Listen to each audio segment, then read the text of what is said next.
कि मेरा प्रश्न था, क्या यह बात सही कि झारखंड के किसानों एवं पूर्वजों द्वारा अथक मेहनत कर जंगल झाड़ को साफ कर मिट्टी कोड़कर जोत आबाद के लायक जमीन का निर्माण किया गया है, जिस जमीन पर कृषि कार्य का किसान परिवार आज तक पीढ़ी दर पीढ़ी अपने परिवार का भरण पोषण कर रही है। लेकिन प्रश्न आया, इसका उत्तर बन के आया है कि इसका अस्वीकारात्मक दो सर आया है उत्तर बन के। जहां तक लगान रसीद निर्गत करने की बात है, वहां पर ये मैनुअल लगान रसीद के आधार पर ऑनलाइन लगान रसीद निर्गत करने के संबंधित विभागीय पत्रांक 2848 दिनांक 10/7/18 निर्गत है। माननीय अध्यक्ष महोदय, जो 1911 में हमारे बगोदर विधानसभा क्षेत्र में सर्वे हुआ, 1911 से लेकर के अभी वर्तमान में 114 वर्ष हो गया और 114 वर्ष पर तक गरमुजरुआ जमीन को बंदोबस्त कर खेत को कोड़ काड़ कर खेत को कोड़ करके जमीन को बनाया, खेत बनाया और उसी से जीविका चला रहा है। अब अभी 5वां पीढ़ी 6ठा पीढ़ी चल रही है। सर्वे का जमीन किसी के पास बचा नहीं है। ग्रामीण क्षेत्रों की हालात पूरे झारखंड प्रदेश की एक जैसा है। हम ग्रामीण क्षेत्र से आते हैं, वहां पर प्रश्न पूछिए। जो सवाल आप किया उसमें आपको क्या पूछना है, पूछिए। हमारा सवाल था कि क्या यह बात सही है कि वैसे गरमुजरुआ जमीन का किसानों को बंदोबस्ती प्राप्त है? सरकार का उत्तर है। हमारा प्रश्न है,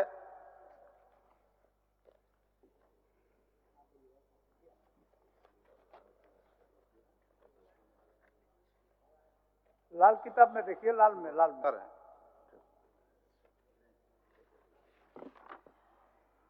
प्रश्न है, क्या यह बात सही है कि झारखंड के किसानों के पूर्वजों द्वारा अथक मेहनत कर जंगल झाड़ को साफ कर मिट्टी कोड़कर जोत आबाद के लायक जमीन का निर्माण किया गया है, जिस जमीन पर कृषि कार्य का किसान परिवार आज तक पीढ़ी दर पीढ़ी अपने परिवार का भरण पोषण करते आ रही है?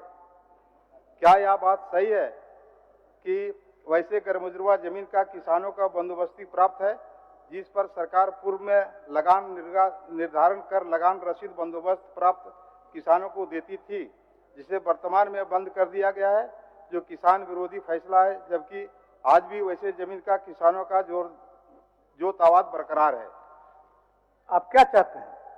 हमारा कहना है कि जमीन जब जोत कर अधिकार क्षेत्र में है, उसका रसीद नहीं कट रहा है। लगान रसीद मैनुअल रसीद कटता था।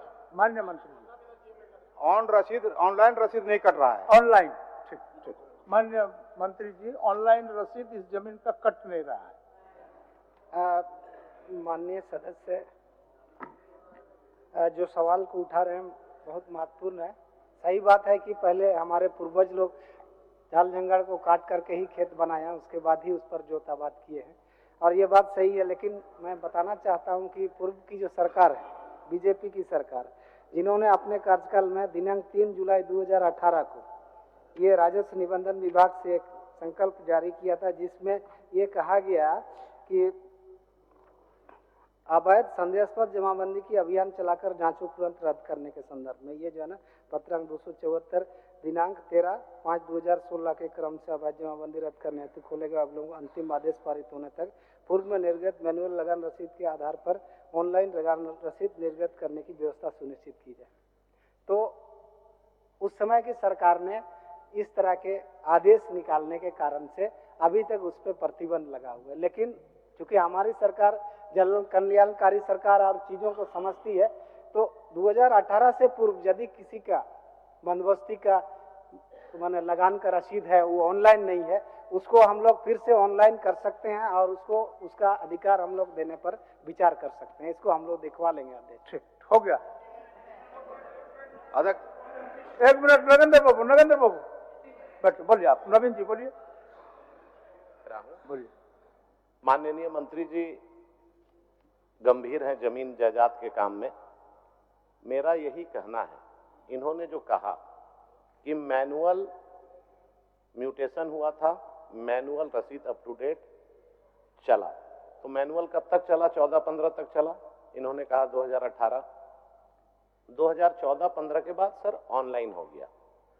ऑनलाइन में होने के बाद क्या हुआ कि खाता नंबर चेंज हो गया। अगर 5 एकड़ जमीन है तो 5 डिसमिल हो गया, प्लॉट नंबर चेंज हो गया हर प्रखंड में। और मुझे लगता है कि जो अफसर थे, जो डेटा एंट्री कर रहे थे, जानबूझकर उसको वेग कर दिया। आम आदमी, आज हम लोग कम से कम 100 चिट्ठी लिखे हैं कि मैनुअल आपका रसीद कट रहा था, ऑनलाइन में 5 एकड़ की जगह 5 डिसमिल हो गया, सुधार दीजिए। प्लॉट नंबर गलत लिखा गया, 902 है तो 900 हो गया, 2 में एरर है। वैसे सभी अंचलों में जो मैनुअल हो रहा था, ऑनलाइन में त्रुटि के कारण, ह्यूमन एरर के कारण गलती हो गया, तो कैंप लगा लगा के उसका सुधार करा दिया जाए। उसमें भी सीओ 25,000 रुपया घूस मांगेगा, 50,000 रुपया घूस मांगेगा। मेरे पास प्रमाण है अध्यक्ष महोदय। इसीलिए मैं, मंत्री जी गंभीर हैं, मेरा एक निवेदन है मंत्री जी, इस तरह के म्यूटेशन में नहीं बोल रहा हूं, जिसका ऑनलाइन में त्रुटि हो गया, गलती हो गया, सुधार नहीं हुआ है, मैनुअल में पूरा खतियान में जो म्यूटेशन था, रसीद था, मैनुअल पूरा कटा 14-15 तक, उसको माननीय मंत्री जी का, विधायक जी का कहना है कि मैनुअल था, ऑनलाइन में उसको चढ़वा दीजिए। उसमें कोई रॉकेट साइंस नहीं है, बस यही मेरा कहना है। बोलिए अध्यक्ष महोदय।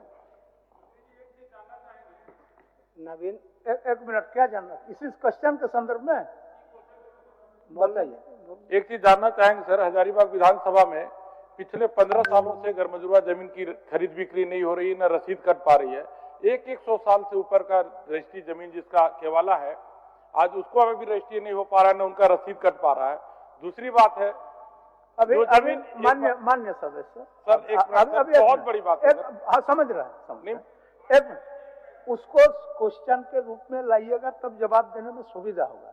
आज जैसे माननीय सदस्य लाए हैं, उनका ऑफलाइन में था, मैनुअल रसीद उनको था, लेकिन फिर जब ऑनलाइन में थोड़ा सा डिफिकल्ट आ गया है, तो उसी के समाधान के क्रम में जा रहे हैं। फिर इसको भटका दीजिएगा तो फिर वो भी गंडगोल हो जाएगा। आप उसको क्वेश्चन के रूप में लाइए, ध्यान आकर्षण डालिए। चलिए। अध्यक्ष महोदय, माननीय नवीन जायसवाल जी ने भी इस बात पे चिंता जाहिर की है कि मैनुअल जो लगान रसीद आया है उसको ऑनलाइन करने में चाहे संबंधित पदाधिकारी लोग सहयोग नहीं किए या किसी कारण से इस तरह की स्थितियां बनी हुई। मैं स्पष्ट करता हूं कि कोई भी अंचल में यदि इस तरह की शिकायतें प्राप्त होगी, निश्चित कार्रवाई होगी। ऐसे पदाधिकारियों पर कड़ाई से कड़ाई कार्रवाई करेंगे, और स्पेसिफिक कोई ऐसे मामला है तो हमको जानकारी दें, निश्चित हम कार्रवाई। नरेंद्र, नमन बिस्कल कोंगाड़ी जी, माननीय सदस्य, पूछिए क्या पूरक है, पूछिए। क्वेश्चन तो आपका है, उत्तर भी आप पढ़ लिए हैं, पूरक पूछिए। अध्यक्ष महोदय, मेरा प्रश्न स्पष्ट है। उदार रैयतों के द्वारा सरकारी कार्यों के लिए, विकास कार्यों के लिए, खासकर पथ निर्माण और एनएच के कार्यों के लिए लोग अपने जमीन को देते हैं और सरकार अधिग्रहण करती है, लेकिन पूरा प्लॉट का अधिग्रहण ना कर कुछ प्लॉट जितना रोड बनता है उतना ही पर अधिग्रहण होता है, और बाकी बचा हुआ जो प्लॉट होता है उस पर प्रतिबंध लगा दिया जाता है। और जवाब में भी कनिका 3 में इसको स्वीकार किया गया है। अध्यक्ष महोदय, जो बाकी सवालों का जवाब भी मेरा स्पष्ट है, लेकिन अस्वीकारात्मक, तीसरा में भी अस्वीकारात्मक, बल्कि जवाब में ही इसको स्वीकार किया गया है। बचे हुए गैर आदिवासी भूमि के खरीद बिक्री एवं अन्य कार्य हेतु एनओसी उपलब्ध करा दिया जाता है। एनओसी उपलब्ध करा दिया जाता है मतलब प्रतिबंध लगा हुआ है। और मेरा सवाल भी यही अध्यक्ष महोदय, जनता के हितों के लिए है, उनके सुविधाओं के लिए है, इस तरह से जवाब नहीं आना चाहिए था, लेकिन कोई बात नहीं। अध्यक्ष महोदय, मेरा स्पष्ट करना है, एनओसी लेने का प्रक्रिया बहुत लंबा है। एसी के पास आवेदन जाता है, फिर कर्मचारी, सीआई, सीओ का रिपोर्ट आने के बाद प्रतिबंध हटता है अध्यक्ष महोदय। उसमें बहुत सारी त्रुटियां हैं। रैयतों को जरूरत के समय पैसा की आवश्यकता होती है। आर्थिक दोहन का भी संभावना है।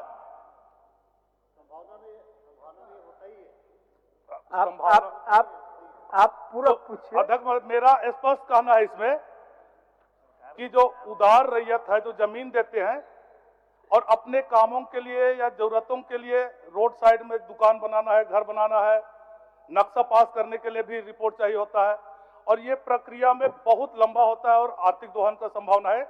मेरा स्पष्ट कहना है, ऑनलाइन प्रतिबंध को हटाकर ऑनलाइन एनओसी पहले से ही निर्गत कर दिया जाए। माननीय मंत्री जी।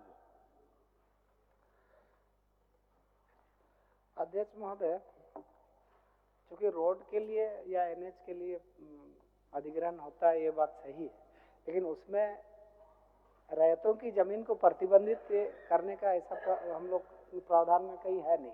हाँ, कहीं अंचल कार्यालय, जिला उपायुक्त कार्यालय, संग्रहालय बनेगा, मान लीजिए 10 एकड़ का प्लॉट है, 5 एकड़ जरूरत है तो उसको प्रतिबंधित किया जाता है, बाद में उसको एनओसी के माध्यम से प्रतिबंध हटा दिया जाता है।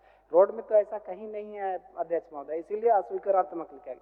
लेकिन यदि उनको शंका है या उनके क्षेत्र में कहीं ऐसा मामला जिसमें एनओसी के विलंब होने से रैयतों को दिक्कतें आ रही है, स्पेसिफिक लिखित रूप से सूचना दें, 15 दिन के अंदर इस पर कार्रवाई करके यदि कोई गलत कर रहे हैं तो हम लोग कार्रवाई करेंगे और उसको एनओसी देंगे। अध्यक्ष महोदय, नमन जी, मंत्री जी ने स्पेसिफिक की मांग की है। हमारा सिमडेगा जिला में, आप लिख के दे दीजिए उनको। मैं बता देता हूं, लिख के भी दे दूंगा।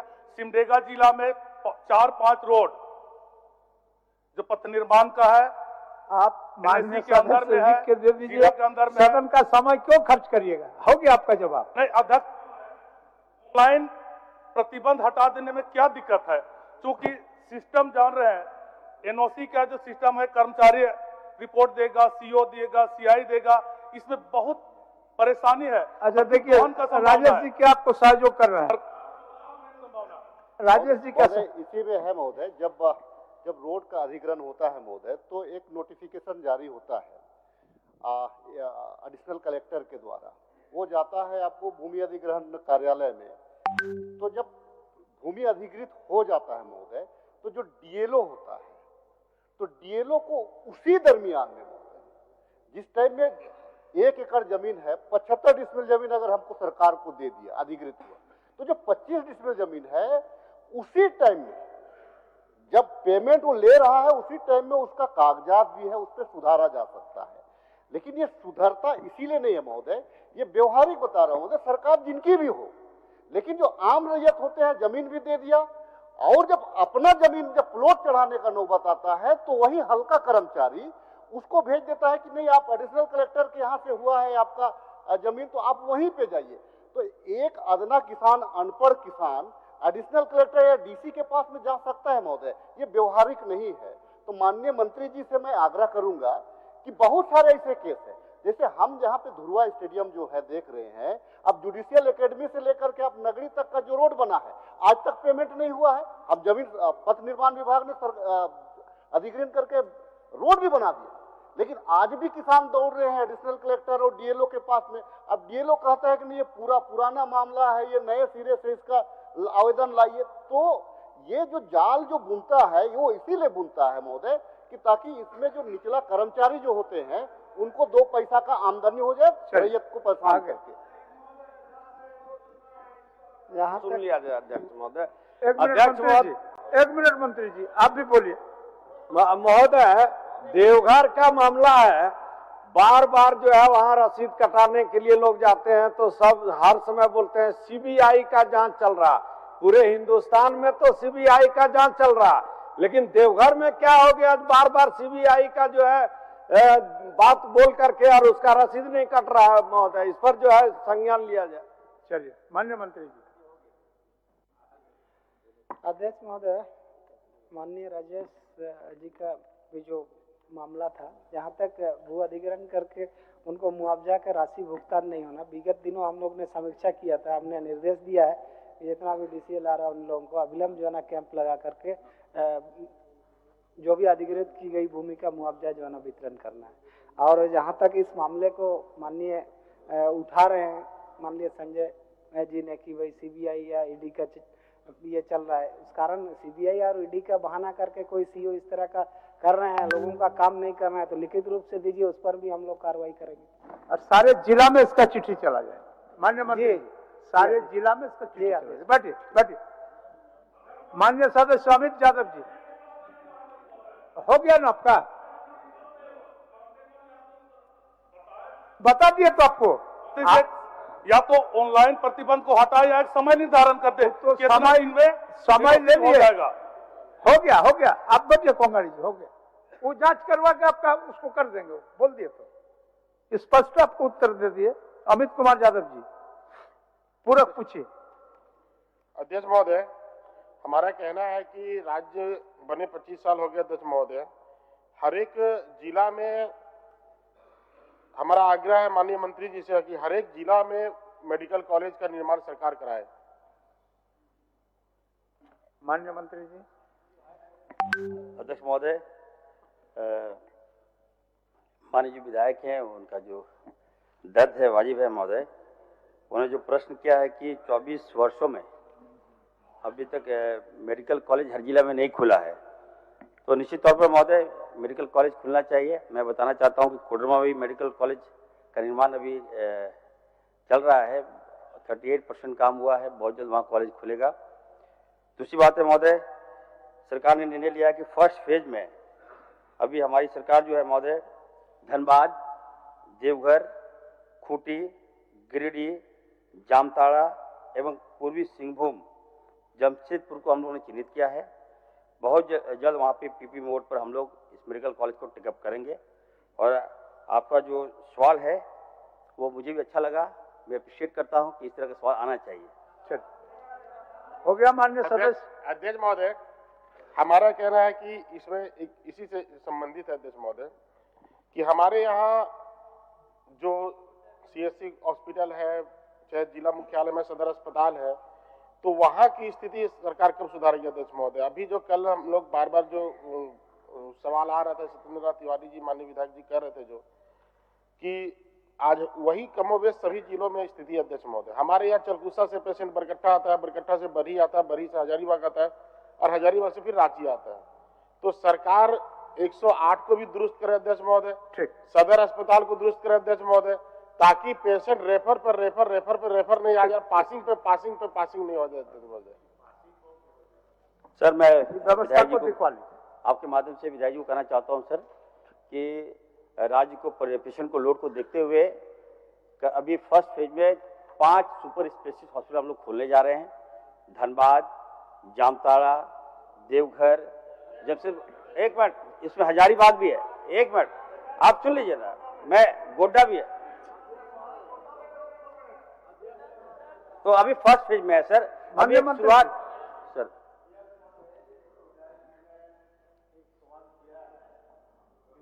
रिफर हो रहे हैं, उसी तरह से पाकुड़ से रिम्स रिफर किया हुआ पेशेंट को धनबाद लाया जाता है और धनबाद से फिर दूसरा 108 वहां पर दिया जाता है। इस तरह से ऐसे मरीजों की हालत खराब हो जाती है अध्यक्ष महोदय, आज तुरंत नहीं मिलता है, इसलिए डायरेक्ट दिया जाए अध्यक्ष महोदय। 108 की व्यवस्था को सुधारा जाए और जैसे पाकुड़ से रिम्स रिफर हो रहा है तो पाकुड़ से रिम्स सीधे आया जाए।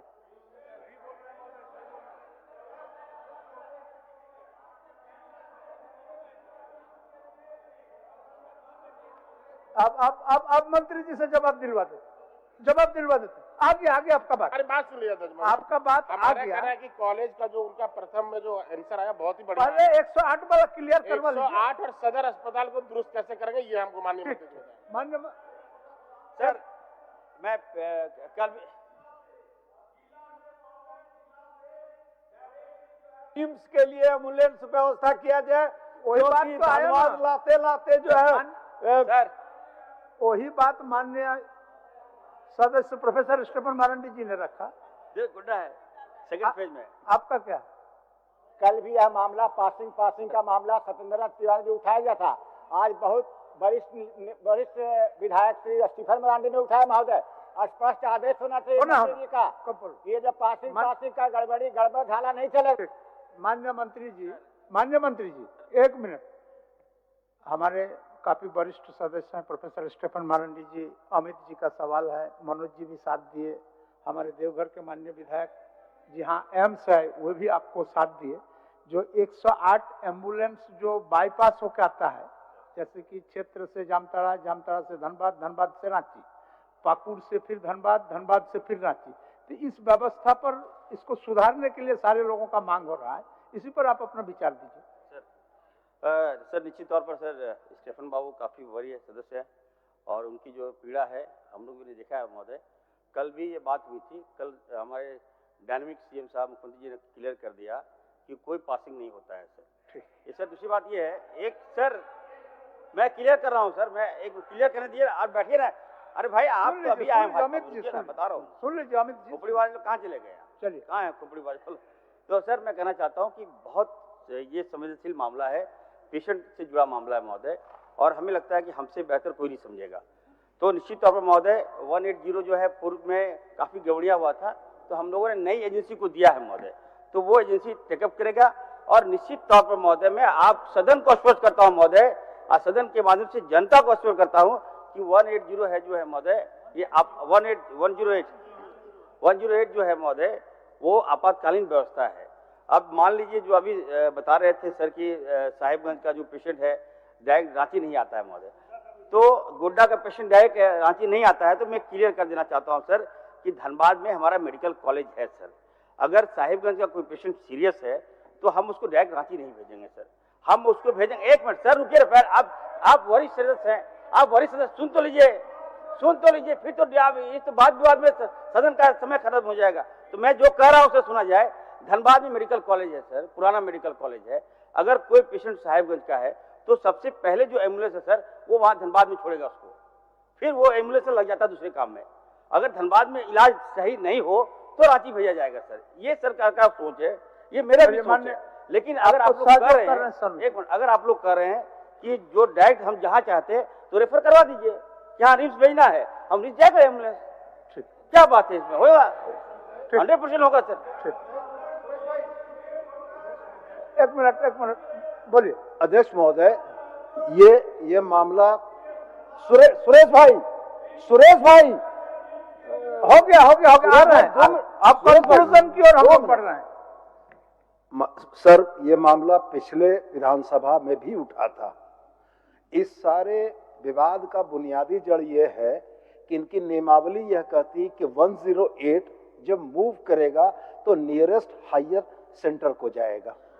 जैसे मेरे यहाँ के भी यही मामले हैं मान्यवर, गिरिडीह से यदि किसी पेशेंट को रेफर किया जाता है तो नियरेस्ट हायर सेंटर होता है धनबाद।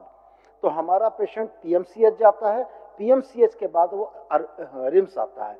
मेरी बात पूरी हो जाने दीजिए जरा सा। मेरा आग्रह सिर्फ एक बात का है, पीएमसीएच धनबाद पुराना कॉलेज है, सुविधाएं हैं, लेकिन जब उसी डॉक्टर को यह तय करना है कि इस पेशेंट का इलाज धनबाद में होगा कि रिम्स में होगा, तो अगर पाकुड़ सदर अस्पताल का डॉक्टर यह महसूस करता है कि इस मरीज को सीधे तौर पर रिम्स भेजा जाना चाहिए तो नियमावली में संशोधन आवश्यक है। बिल्कुल। और माननीय मंत्री अगर नियमावली में संशोधन नहीं करेंगे तो इन बहसों का कोई भी फलाफल नहीं निकलेगा। माननीय मंत्री जी।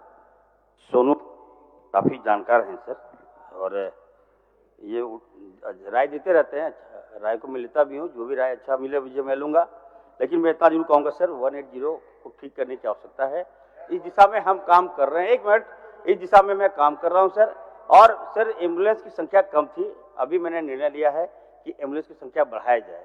और जो आप हमारे जो सदस्य लोगों का जो मंशा है कि पेशेंट जहाँ पे रेफर हो वहाँ पे हम पहुँचा दें, तो निश्चित तौर पर महोदय मैं आश्वस्त करता हूँ कि जहाँ से रेफर होगा मरीज वहाँ हम पहुँचाने का काम करें। हो गया क्लियर। आदेश सुन लिया आदेश एक हो गया भाई। एक तो वर्ड आया हुआ है, इसमें एक वर्ड आया हुआ है VGF स्कीम के अंतर्गत। ये VGF स्कीम का फुल फॉर्म क्या है? अच्छा छोड़िए ना, वो तो छोड़ दीजिए। वो आप भी जानते हैं। अरे मान्य VGF सर, स्कीम मान्य के सर, अंदर पी- सदन का समय को भी थोड़ा सा ध्यान रखिए। चलिए, हो गया सवाल। चलिए, उसके बाद किनका है? नगेंद्र महतो जी, नगेंद्र महतो जी थोड़ा बढ़ने दीजिए। 300-400 क्वेश्चन होता है, थोड़ा बढ़ने दीजिए। माननीय अध्यक्ष महोदय जी, रोजगार आपका 1 मिनट नगेंद्र जी। मेरी व्यवस्था यह है अध्यक्ष महोदय कि प्रश्न के उत्तर की व्यवस्था विधानसभा सचिवालय ने आपके आदेश के अनुसार बनाया है कि भाई सभी विधायकों के माननीय सदस्यों के घर पर पहुंचेगा उत्तर। मैं पूरा देख रहा था कि भाई आपका यह जो खत्म होगा जब अल्पसूचित प्रश्न तब उठूंगा, और इसलिए उठाऊं कि मेरे 2 प्रश्न हैं आज, उसके उत्तर अब तक मिले नहीं। मैं दिलवाने का व्यवस्था और 39 ठीक, 49 मैं व्यवस्था करूँ। नहीं, इस व्यवस्था को ये पहली बार नहीं अध्यक्ष महोदय, कई बार ऐसा देखने को मिला है, बार बार। इस व्यवस्था को दुरुस्त किया जाए, ये मेरा आप विनम्र आग्रह होगा आप सबों से। मैं बता दूं माननीय सदस्यगण, पिछले उच्च स्तरीय बैठक में मैंने इस विषय को रखा था तमाम विभाग के सेक्रेटरी लोगों के बीच में, और कहा गया है कि भाई ससमय माननीय सदस्यों का उत्तर, ससमय और सटीक उत्तर उन तक पहुंचना चाहिए। मैं दिखवा लेता हूं। आरंभ होती है उसके पहले आप बैठक लेते हैं, बार बार करते हैं, और बार बार आपके निर्देश के बावजूद अगर यही गलती दोहराई जाए तो उसकी सजा भी तो होनी चाहिए। बिल्कुल बिल्कुल। ऐसे विभाग के सेक्रेटरी के विरुद्ध निंदा प्रस्ताव दीजिए, उनके विरुद्ध कार्रवाई आप सीधा आदेश दीजिए कि भाई किन कारणों से हो गया मान्य तक ना मिला। आप सही बोले। चलिए नगेंद्र जी पूछिए। महोदय, मैं रोजगार उपलब्ध कराना उसके संदर्भ में मैं बात करना चाहता हूं माननीय मंत्री जी से। क्या मंत्री श्रम नियोजन प्रशिक्षण एवं कौशल विकास विभाग यह बतलाने की कृपा करेंगे, पहला, क्या यह बात सही है कि अमूमन झारखंड के सभी जिलों से बेरोजगार की तलाश में भारी संख्या में झारखंडी, आदिवासी, मूलवासी युवक युवतियां देश के अन्य प्रांतों के साथ साथ दूसरे देशों में भी प्रवास करते हैं? क्या यह बात सही है कि गिरिडीह जिला के बगोदर विधानसभा क्षेत्र एवं हजारीबाग जिला के युवक युवतियां बड़ी संख्या में रोजगार हेतु देश विदेश में पलायन करते हैं, जहां से आए दिन हजारों लोगों का दुर्घटना से मरने एवं तत्संबंधी कंपनियों के अधिकारियों द्वारा तथागत प्रवासी श्रमिकों के साथ अमानवीय व्यवहार एवं जुल्म ढाए जाने की खबर सुर्खियों में बना रहता है? यदि उपरोक्त खंडों के उत्तर स्वीकारात्मक है तो क्या सरकार रोजगार की तलाश में पलायन कर रहे श्रमिकों को अपने राज्य के अंदर रोजगार उपलब्ध कराने का विचार रखती है? हाँ तो कब तक, नहीं तो क्यों? माननीय सदस्य, क्वेश्चन तो आपने दिए हैं जी, क्वेश्चन अंकित है। आप पूरक इसमें कुछ नहीं पूछना चाहते हैं? जी, मैं पूछना चाहता हूँ। पूरक पूछिए। प्रत्येक दिन मैं बगोदर विधानसभा क्षेत्र से 2-4 लाशें विदेशों और राज्य के अन्य राज्यों से, देश के अन्य राज्यों से भी आया करता है, और उसको अभी तक रोजगार की व्यवस्था अभी तक उपलब्ध नहीं कराई गई है। जिन लोगों को रोजगार थोड़ा मोड़ा उपलब्ध कराया गया है इस क्षेत्र के लोगों को, जिसमें एक शिवा इन्फेक्टेड है, एम ग्रीन है, एवरग्रीन कंपनी, ये जो ब्लॉक में पावर सप्लाई करती है, मेन पावर, इसको भी वेतन मिलता है, 2900 का बिल बनता है, और उसको मिलता है 11,000 चाहे 12,000। यही कहानी है। सवाल उठता है कि झारखंड में संभावनाएं काफी है, फिर यहाँ के लोग पलायन अगर करते हैं। माननीय सदस्य, पूरक प्रश्न के इतने लंबे समय अगर व्यय हम लोग करेंगे तो बड़ी दिक्कत होगा। आप जानना क्या चाहते हैं मंत्री जी से, तब तो मैं आपका उत्तर दिलाऊं। मैं जानना चाहता हूँ इन लोगों की जो रोजी रोटी की जो व्यवस्था है, अच्छा, उसको क्या करना चाहते हैं? माननीय मंत्री जी, रोजगार उपलब्ध, माननीय मंत्री जी, रोजी रोटी ठीक, मैं आपके माध्यम से माननीय विधायक को बताना चाहते हैं कि भारत सरकार एवं राज्य सरकार द्वारा विभिन्न सरकारी योजना यथा PMEGP, PMFME, PM विश्वकर्मा एवं अन्य विभागीय संचालित योजनाओं के माध्यम से कुटीर मझले उद्योग के विकास एवं प्रोत्साहन हेतु विभाग कई वर्षों से कई कार्य किया जा रहा है, ताकि जिला अंतर्गत ज्यादा से ज्यादा रोजगार सृजित हो।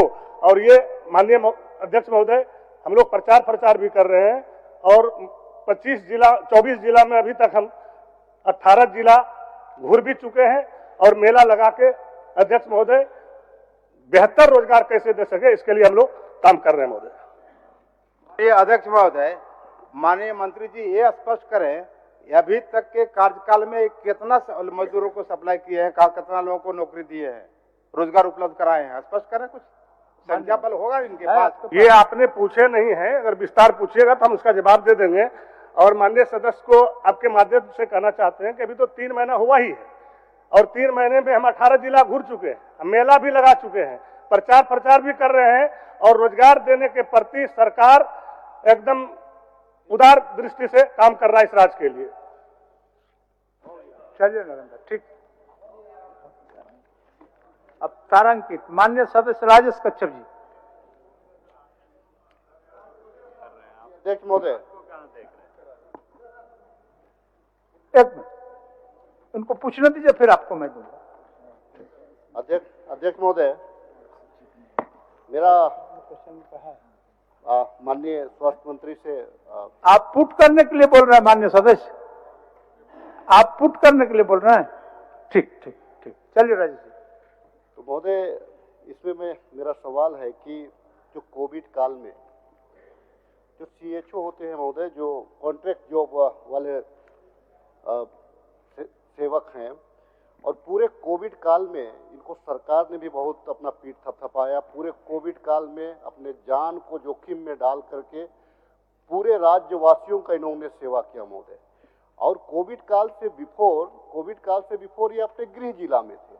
जब कोविड काल में चूंकि सरकार को सेवा लेनी थी तो इनको राज्य के विभिन्न जिलों में भेजा गया और उस टाइम तो सेवा दिया, लेकिन आज तक वो जो CHO हैं उसी जिले में है जहां कोविड काल के दरमियान उनको भेजा गया था। और चूंकि ये सैलरी पे नहीं है महोदय, ये मानदेय पे है, ये मानदेय पे बहुत अल्प मानदेय पे ये काम कर रहे हैं और सेवा दे रहे हैं। तो मेरा प्रश्न है ये माननीय मंत्री जी से, क्योंकि बहुत अच्छा निर्णय भी ले रहे हैं, अच्छा काम भी कर रहे हैं, तमाम माननीय सदस्यों को सम्मान भी करते हैं, तो मुझे उम्मीद है कि आपके विभाग का जो मामला है, ये जो गरीब, जो यहाँ के मूलवासी हैं, झारखंडी आदिवासी मूलवासी तमाम लोग हैं, जो गरीब तबके के लोग हैं, वही लोग नर्सिंग करके आपको CHO ज्वाइन किए हैं।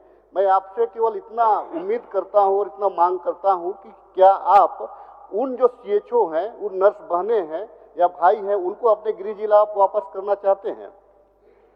माननीय मंत्री जी।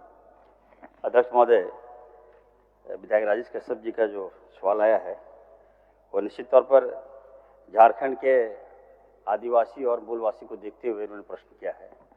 लोकल बच्चे जो हैं लोकल स्तर पर ही काम करें, सेवा दें, अच्छा प्रश्न है। मैं इनके सुझाव को मानता हूं महोदय और जल्द राजेश कश्यप जी को बुलाकर जो भी त्रुटियां हैं मैं उसको दिखवा लूँगा। मैं कहना चाहता हूं कि जब कोविड आया महोदय, कोरोना आया तो आनंद फानंद में सरकार ने बड़ा स्टेप लिया सेवा देने के लिए। तो हमारे जो CHO को बहाल किया गया महोदय, और ऐसा नहीं है महोदय कि हम लोग उसको कम पैसा देते हैं। एक CHO को हम लोग 25,000 रुपया महीना दे रहे हैं महोदय, और साथ ही साथ 15,000 रुपया उनको प्रोत्साहन राशि भी हम लोग दे रहे हैं। तो राशि में कमी नहीं है। हम चाहते हैं कि वो अगर उनको हम लोग रिपोर्ट किए तो वो काम करें, और अगर कोई ऐसा आयोजन आएगा मेरे पास कि सर हम नज़दीक जिले में है तो उनको वहाँ पे प्रस्तावित करेंगे हम, इसमें कोई दिक्कत नहीं है। ठीक है, लेकिन आप राज्यव्यापी अगर बोलते हैं तो ठीक है, हम आपको बुलाकर, हम विभाग में बुलाकर महोदय कोई रास्ता निकालेंगे। अध्यक्ष महोदय, हो गया राजेश जी। आश्वासन ये है महोदय, मैं सिर्फ इतना जानना चाहता हूँ कि ये जो 25,000 जो मानदेय है और 15,000 का जो इंसेंटिव हम उनको देते हैं महोदय, हम भी अपने बच्चों को इंग्लिश मीडियम स्कूल में पढ़ाते हैं महोदय, तो वहाँ कम से कम 3,000 रुपया फी लगता है। और उनका नाश्ता पानी को देखिएगा महोदय, नाश्ता पानी को देखिएगा तो कम से कम 5,000 एक बच्चे पे होता है। अगर 2 बच्चे हैं तो महोदय वैसे भी उनका जो है कि 15 से 20,000 रुपया खर्च। और अगर वहाँ दूर पे रहेंगे तो 5,000 रुपया भी उसका नहीं बचता है महोदय, सेवा करने के बाद में भी। हमारा कहना है कि चूंकि आपने इंसेंटिव का जिक्र किया है महोदय, तो इंसेंटिव का जिक्र किया है तो जो 15,000 है, जो 15,000 जो आप इंसेंटिव दे रहे हैं, वो उनका मानदेय के साथ एक बार में आप नहीं दे रहे हैं। क्योंकि मैं मध्यम वर्गीय परिवार से जुड़ा हुआ, मेरे रिलेटिव और मेरे गांव घर के बहुत सारे लोग हैं, इसीलिए मैं अपना दुख मुझे बताते हैं। तो हमारा ये कहना है कि जो इंसेंटिव हम 15,000 रुपया दे रहे हैं, वो 4 महीना 5 महीना में एक बार देते हैं। उसमें उनके साथ में दिक्कत ये हो रही है, कि जब अपना इंसेंटिव लेने के लिए जाते हैं तो जो बाबूगण बैठे हुए हैं उनको कमीशन पे, उनका इंसेंटिव में भी उनसे 2,000 5,000 रुपया का कमीशन हर जगह आज से नहीं ले रहा है, ये चलता आ रहा है। तो हमारा एक आग्रह और होगा, जो प्रोत्साहन राशि जो हम 15,000 रुपया देते हैं, अगर उसको हम मानदेय के साथ में एक साथ अगर हम जोड़ दें और एक ही बार में अगर हम उनको दे दें मानदेय स्वरूप, तो ये भी कल्याणकारी योजना। तो मैं आग्रह करूंगा कि इस दिशा में भी माननीय मंत्री जी सदन को और मुझे भी संतुष्ट कर दें। माननीय मंत्री जी। सर, विधायक जी की चिंता है वाजिब है, और हम विधायक जी को बताना चाहते हैं सर कि ये जो पोस्ट है कम्युनिटी हेल्थ ऑफिसर जो है CHO का महोदय, ये सेंट्रल फंड देती है, उसको हम लोग इम्प्लीमेंट करते हैं, राशि बढ़ाते हैं। तो हम लोग भारत सरकार को भेजेंगे कि कुछ राशि हमको दें।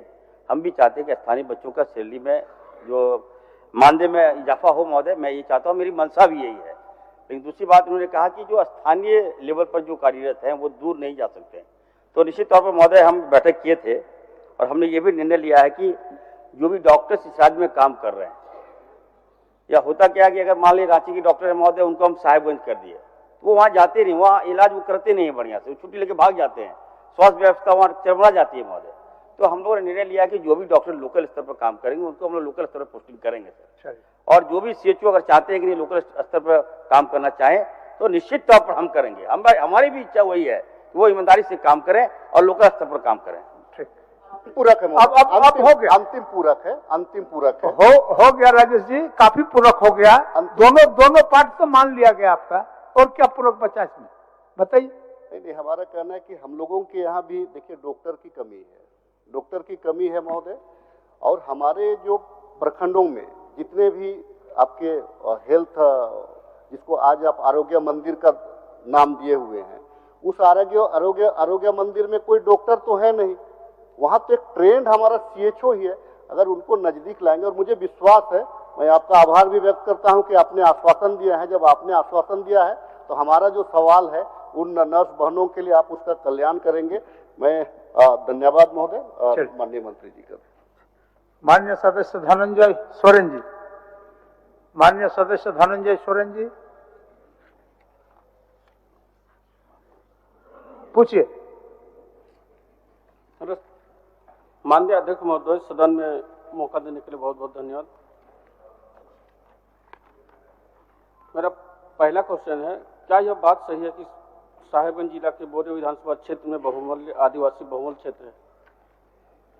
क्या यह बात सही है कि बोरियो विधानसभा क्षेत्र में मंडो प्रखंड के प्राथमिकता स्वास्थ्य केंद्र है एवं सामुदायिक स्वास्थ्य केंद्र हेतु भवन निर्माण हो चुका है, लेकिन वहां पर डॉक्टर और नर्स की कमी है? और चूंकि मंडो प्रखंड एक ऐसा क्षेत्र है, वहां पर वन विभाग का एरिया भी पड़ता है, वहां पर सांपों की जनसंख्या बेसी है, और वहां पर मारपीट भी अधिक मामले में होता है। और वहां से चूंकि हॉस्पिटल की दूरी साहेबगंज हॉस्पिटल, सदर हॉस्पिटल लाने के लिए 35 किलोमीटर तय करना पड़ता है, और वहां से बोरियो जाने के लिए 25 किलोमीटर तय करता है। इसलिए हम चाहेंगे उसका कि सामुदायिक स्वास्थ्य केंद्र में परिवर्तन करने के लिए घोषणा माननीय मंत्री के द्वारा किया जाए, ताकि मंडो प्रखंड की आम जनता को लाभ मिल सके। अध्यक्ष महोदय, मंडो में सामुदायिक स्वास्थ्य केंद्र के लिए बिल्डिंग भी बन चुका है, सिर्फ घोषणा मांग से ही सामुदायिक स्वास्थ्य केंद्र बन जाए और आम जनता को डॉक्टर और नर्स का सेवा करने का लाभ मिल सके। माननीय मंत्री सर, हमारे साथी नए विधायक हैं और काफी अच्छा प्रश्न किया है महोदय। एक विधायक की चिंता होती है कि वो उनके क्षेत्र में मेडिकल के क्षेत्र में अच्छा करें। धनंजय जी बैठ जाइए। तो अच्छा प्रश्न है, और मैं आश्वस्त करता हूं कि सामुदायिक स्वास्थ्य केंद्र जो बनके तैयार है जल्द चालू करवाएंगे, और डॉक्टर्स का जो भी पद रिक्त है महोदय, वो डॉक्टर्स भी हम देने का काम करेंगे। चलिए, बहुत बहुत धन्यवाद धनंजय जी। और कुछ नहीं पूछना है? ठीक, बहुत बहुत धन्यवाद। चलिए, माननीय सदस्य शत्रुघ्न महतो जी।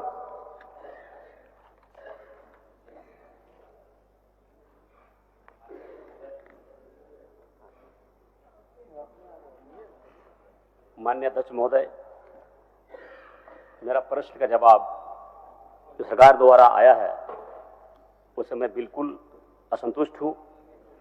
ये बिल्कुल झूठ का पुलिंदा है। सरकार 5 लाख, 10 लाख, 20 लाख देने की बात करती है। यहाँ गरीबों को 1 लाख रुपए तक का एस्टिमेट जो हमारे प्राइवेट अस्पताल जो सरकार द्वारा जो पैनल है वहाँ से एस्टिमेट लाता है और सरकार द्वारा 1 लाख रुपए का एस्टिमेट पास नहीं करता है और 5-10 लाख देने की बात करती है। तो सिविल सर्जन साहब जब बोलते हैं तो उनका साफ जवाब आता है कि हमारे पास फंड नहीं तो हम कहाँ से पैसे देंगे। तो आप सोच सकते हैं कि ये जवाब आया है बिल्कुल असंतुष्ट है। इससे मैं कभी संतुष्ट नहीं हूं। अध्यक्ष महोदय, इसी संबंधित एक विषय मेरा और है। इलाज की राशि के लिए यहाँ लोग CGS रेट का प्रावधान लाए हैं और जो पैनल के अस्पताल है वो CGS रेट देना नहीं चाहते हैं। जनरल रेट जो सरकार द्वारा पैनल अस्पताल से CGS रेट मांग करता है तो वो देने में आनाकानी करता है। तो मरीज क्या करेंगे, कहाँ जाएंगे? इसलिए मुझे इसका स्पष्ट जवाब चाहिए हमारे माननीय मंत्री महोदय से। माननीय मंत्री जी। सर, विधायक शत्रुघ्न महतो जी का अच्छा सवाल है सर। और इन्होंने कहा है कि मुख्यमंत्री असाध्य बीमारी सहायता निधि की राशि 10 लाख रुपया उपलब्ध कराकर लंबित संचिताओं का निष्पादन करने के संबंध में। महोदय, मैं कहना चाहता हूं कि 10 लाख रुपया नहीं, और ये जब अभी प्रश्न 10 लाख की मांग कर रहे हैं, हमने अध्यक्ष महोदय 20 लाख कर दिया है। मरीजों की समस्याओं को देखते हुए 10 लाख नहीं बल्कि 20 लाख रुपया हमने कर दिया। महोदय, हमें लगता है कि शत्रुघ्न जी को बैठ जाना चाहिए और अप्रिशिएट करना चाहिए सरकार। माननीय मंत्री जी, आप 10 लाख की बात करते हैं, 20 लाख की बात करते हैं।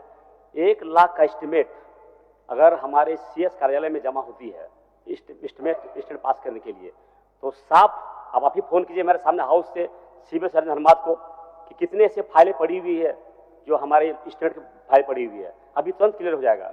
10 लाख 20 लाख की बात करते हैं, 1 लाख तक पास नहीं होता तो 10 लाख 20 लाख कहाँ से मिलता उसको? महोदय, मैं स्पष्ट कर देना चाहता हूँ विधायक जी को कि वित्त 24-25 में मुख्यमंत्री गंभीर बीमारी उपचार योजना अंतर्गत कुल 138 करोड़ रुपया हम लोग निर्गत कर चुके हैं। लगभग 1821 लाभुकों को हम लोग करा चुके हैं। तो अगर आप कह रहे हैं कि नहीं, अगर ऐसी बातें आ रही है तो आप हमको प्रमाण दीजिए और फाइनेंसारी वहां मिलेगा आपको। और जो भी गड़बड़ी करेगा स्वास्थ्य के क्षेत्र में, मैं कहना चाहता हूं महोदय, उस पर कार्रवाई होगा। कोई भी CS गड़बड़ी करेगा, आप हमको राइट बताइए, जगह बताइए, किस व्यक्ति को किस मरीज को पैसे नहीं मिला है आप बताइए, मैं उसको पैसे दिलाऊंगा और जो गड़बड़ी करेगा उस पर कार्रवाई करूंगा। मैं हाउस से मांग करता हूं अभी तत्काल, अभी आप CS को फोन कीजिए मेरे सामने, धनबाद CS को, कितने फाइल लंबित है पता चल जाएगा आपको। शत्रुघ्न बाबू, कितने फाइल लंबित है अभी? माननीय सदस्य शत्रुघ्न बाबू, वैसा हाउस से फोन नहीं होता है। आपका विषय पर मंत्री जी संज्ञान ले लिए। एक सेकंड, मंत्री जी संज्ञान ले लिए। अगर इस विषय पर और अधिक तथ्य आपके पास इकट्ठा है, लगातार मरीज, एक मिनट सुन लीजिए शत्रुघ्न जी, कोई भी तथ्य आपके पास संचित अगर है तो आप माननीय मंत्री जी के चैम्बर में जाकर के, शत्रुघ्न जी मंत्री जी के चैम्बर में जाकर के संपर्क करके कागज उपलब्ध करा दीजिए। वहां से टेलीफोन में हो या लिखित हो, आपका समस्या का समाधान करने का प्रयास करेंगे। चलिए, कि आज माननीय मुख्यमंत्री जी के द्वारा राज्य कर्मियों के लिए स्वास्थ्य बीमा लॉन्च करने वाले हैं, क्यों नहीं आयुष्मान की तरह कोई योजना आम लोगों के लिए भी लॉन्च करते ताकि गरीब मरीजों का उसका लाभ मिल सके। चलिए ठीक, आप मिल लीजिए। माननीय सदस्य प्रदीप प्रसाद जी।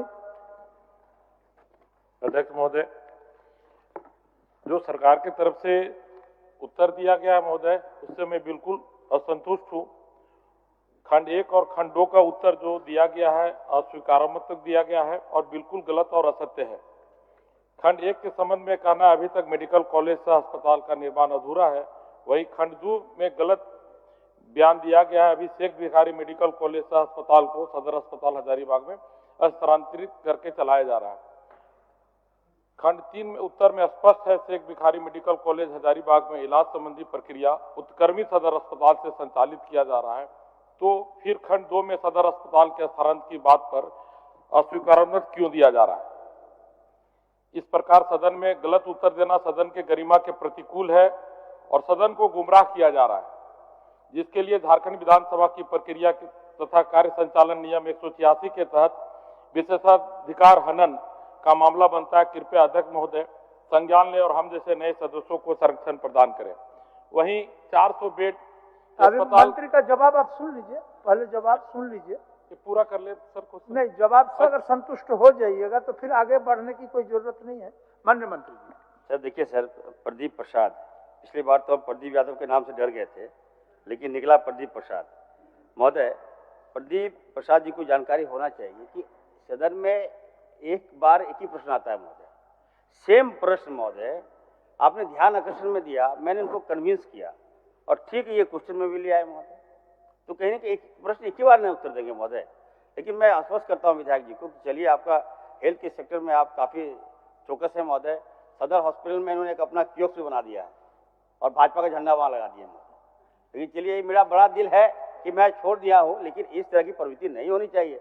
स्वास्थ्य के क्षेत्र में जात पात नहीं होना चाहिए, झंडा नहीं लगना चाहिए और इसे कतई मैं बर्दाश्त नहीं करूंगा। प्रदीप जी बता दे रहा हूँ।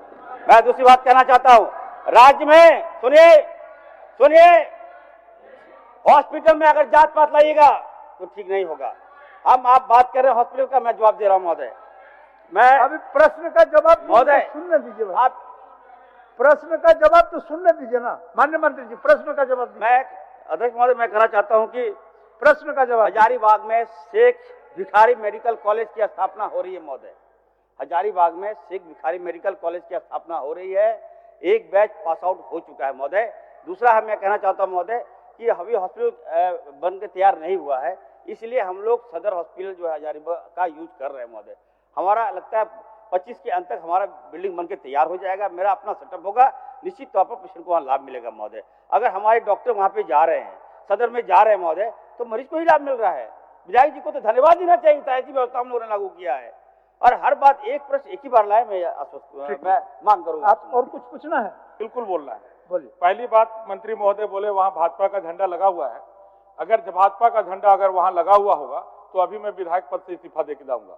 मैं सिर्फ सेवा करने के लिए आया हुआ हूँ, कोई नाम नहीं कमाता। हाँ, मेरा फोटो जरूर लगा हुआ है संजीवनी सेवा कुटीर, और उसमें रात दिन सेवा होता है। 4 लोग 24 घंटा रहते हैं महोदय। मैं मंत्री महोदय से मांग कर रहा हूं, मुझे रिम्स में भी उस तरह जगह दिया जाए जहां मैं लगाऊं और लोगों का इलाज कराऊं। गिद्ध के दृष्टि से लगे हुए लोग गिद्ध के दृष्टि से पेशेंट को छीन के ले जाते हैं और प्राइवेट अस्पतालों में लगाते हैं। हजारों रुपए मेरा पर्सनल और हमारे टीम का लगता है सर, तो लोगों की जान बचाते हैं। 20 से 25 लोगों का डेली जान बचाते हैं। और मैं मंत्री महोदय को यह भी बोलना चाहता हूं कि बहुत जिम्मेवारी वाला पद मिला है, बहुत कठिनाई वाला पद मिला है सर आपको। आपके पहले से भी बहुत वहां खाली था, तो आपको सामना करना पड़ेगा इस तरह का। आपको सर थोड़ा 1 मिनट सुन लिया जाए। सुन लीजिए। आपको कठिन पद मिला है, इसको मैं बोलना चाहता हूं। आपको मुश्किल भरा कांटों वाला ताज मिला है, तो इतना बकाइए मत, पेशेंस के साथ रहिए, हम भी आपके साथ रहेंगे। मैं आपके कार्यालय में बैठ के भी काम करने के लिए तैयार हूं। लोगों की जान की बात है, ये बालू वाला बात नहीं और मिट्टी वाला कि इसमें दिन भर चिल्लाते रहिए। लोग मर रहे सर, 500-1000 रुपया के लोग मरते हैं। मैं आपके साथ पूरा सहानुभूति रखता हूं और मैं आपका साथ देना चाहता हूं, कंधा से कंधा मिला के। अगर केंद्र से भी फंड लाना पड़ेगा उसके लिए भी मैं जाऊंगा। आप हमें सहयोग करें, मैं आपको सहयोग करूंगा। दूसरा मामला में चाहे जो हो उसमें बर्दाश्त किया जा सकता है, हेल्थ में बर्दाश्त नहीं करेंगे। लोगों की जान की बात है, हर काम में मैं आपके साथ हूं। आप अकबकाए मत, ज्यादा बोलिए मत, लोगों का सहयोग करें, लोग आपको सहयोग करें। धन्यवाद। एक बात और करना चाहता हूँ, दोनों सहयोग करने के लिए तैयार हैं। एक बात, ऑनलाइन जो टोकन की व्यवस्था हो, मैं कल भी निवेदन किया था फोन के माध्यम से मंत्री महोदय को, और ओपीडी का टाइम बढ़ाने के लिए जो ऑनलाइन व्यवस्था है उसको खत्म हो। ओपीडी का जो समय 8 बजे से लेकर सुबह 6 बजे तक किया था, मैं कल भी मांग किया था फोन के माध्यम से, मैं निरंतर लगा हुआ। धन्यवाद महोदय। बट ठीक है सर, चलिए। बट अमित कुमार यादव जी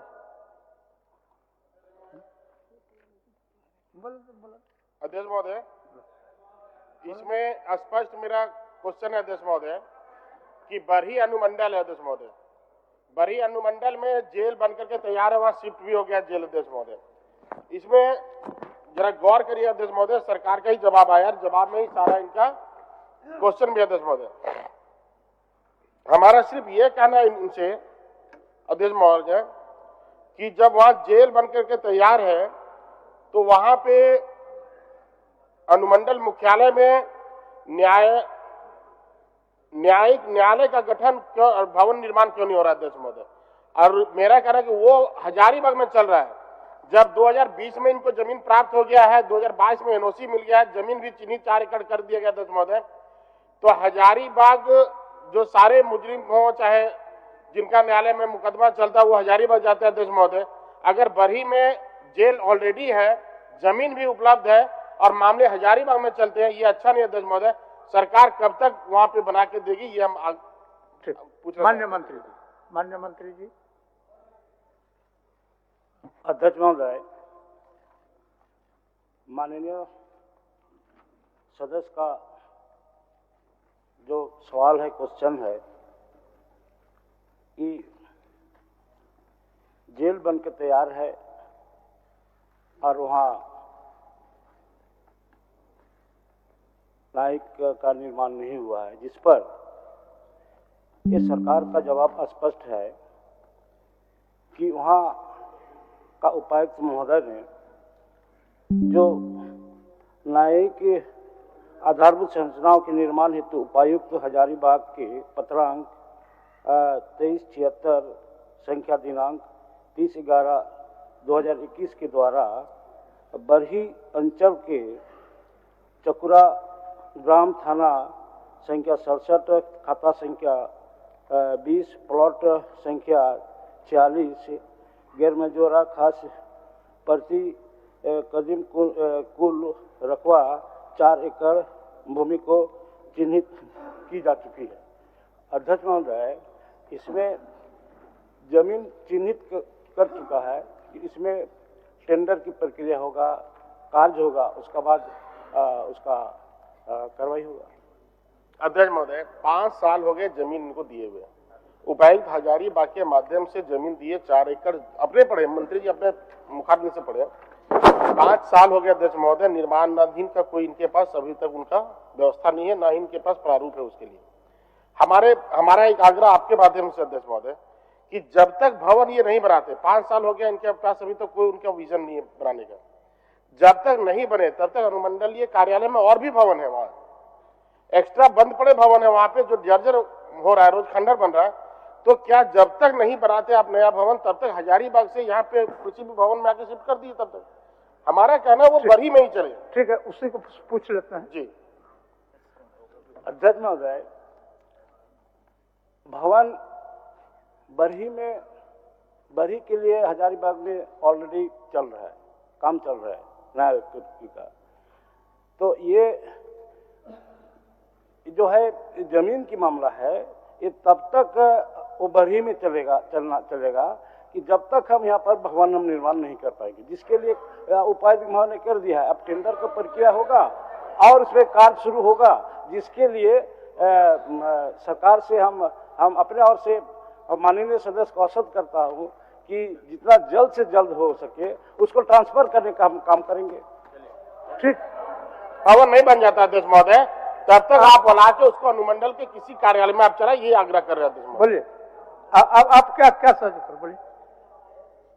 महोदय, मंत्री जी को तो स्पष्ट जवाब हम लोग यह चाहते हैं मंत्री जी से महोदय कि आप भवन निर्माण कब प्रारंभ कराएंगे, यह बता दें कि कब प्रारंभ कराएंगे।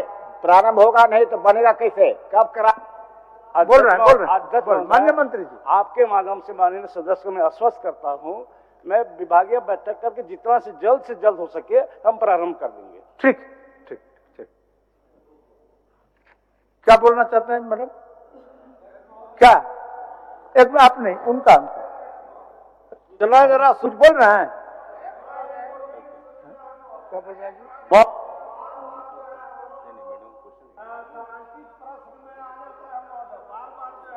माननीय सदस्य अमित जी को कैसे आ जाता है, हम लोगों को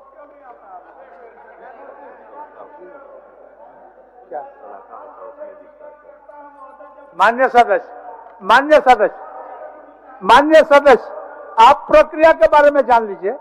सारे प्रश्न आने के बाद हमारे सभा सचिव के कार्यालय में सलाका होता है, और सलाका में अगर कोई क्वेश्चन उठता है तो उसमें हमारा क्या है, न सभा सचिव कुछ कर सकता है। कि सलाका का अगर सलाका के प्रति आपको कहीं है तो एक आध दिन जाकर के खड़ा हो जाइए सलाका में, देखिए कैसे प्रश्न आता है। ठीक, अनंत देव जी बोलिए। छोटे राजा साहब,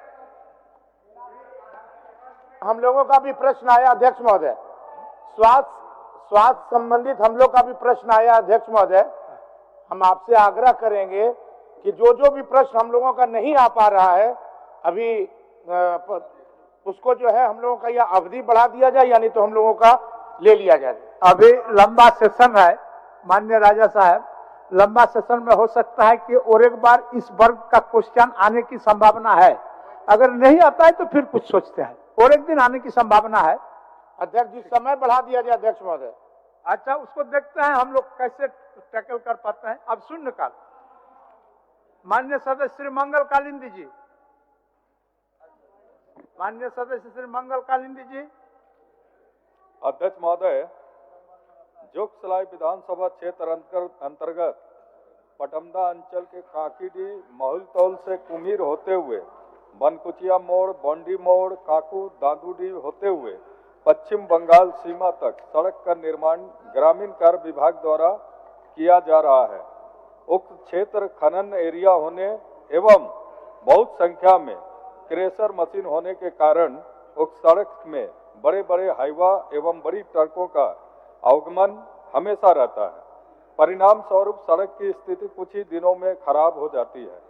उक्त पथ का निर्माण ग्रामीण कार्य विभाग से नहीं करते हुए पथ निर्माण विभाग से होने से सड़क काफी मजबूत होगी। अंत में आसन के माध्यम से उल्लेखित सड़क का निर्माण ग्रामीण कार्य विभाग से स्थानांतरित कर पथ निर्माण विभाग से कराने हेतु सरकार से मांग करता हूँ। माननीय सदस्य श्री भूषण तिर्की जी। अध्यक्ष महोदय, गुमला जिला स्थित निबंधन कार्यालय समन्वय भवन में स्थानांतरित हो गया है, जो अनुमंडल कार्यालय व व्यवहार न्यायालय से लगभग 5-7 किलोमीटर की दूरी पर है। गुमला जिला के आदिवासी गरीब एवं आमजनों को न्यायिक व निबंधन कार्य करने में काफ़ी समस्याओं का सामना करना पड़ रहा है। अतः मैं सदन से के माध्यम से मांग करता हूं कि रांची जिला के तर्ज पर गुमला जिला मुख्यालय के अलावा अनुमंडल व व्यवहार न्यायालय के करीब निबंधन कार्यालय को सभी वैकल्पिक सुविधाओं की व्यवस्था की जाए। श्रीमती मंजू कुमारी सौ। धन्यवाद अध्यक्ष महोदय। मेरे विधानसभा क्षेत्र स्थित जमुआ एवं देवरी में सामुदायिक स्वास्थ्य केंद्र में महिला चिकित्सक का एक यूनिट स्वीकृत होने के बाद भी उक्त अस्पताल में महिला चिकित्सक नहीं है। रहने के कारण गरीब महिलाएं समय अपना इलाज नहीं करा पाती है। गांव की गरीब महिलाएं पुरुष चिकित्सक से अपनी बीमारी नहीं बता पाती है। अतः जमुआ एवं देवरी प्रखंड के आधी आबादी के समय चिकित्सा सुविधा उपलब्ध कराने हेतु वर्णित अस्पतालों में महिला चिकित्सक अथवा सिद्ध पदस्थापित करने की मांग में सरकार से करती हूं। धन्यवाद। माननीय सदस्य श्री अनंत प्रताप देव जी। अध्यक्ष महोदय, गढ़वा जिला के खरौंदी प्रखंड अंतर्गत वित्तीय वर्ष 14-15 में स्वीकृत डोमनी बराज के निर्माण कार्य का शिलान्यास दिनांक 30 जुलाई 2013 को तत्कालीन केंद्रीय मंत्री के द्वारा किया गया था। बराज निर्माण हेतु रैयतों की भूमि अधिग्रहण के एवज में मुआवजा भुगतान लंबित है।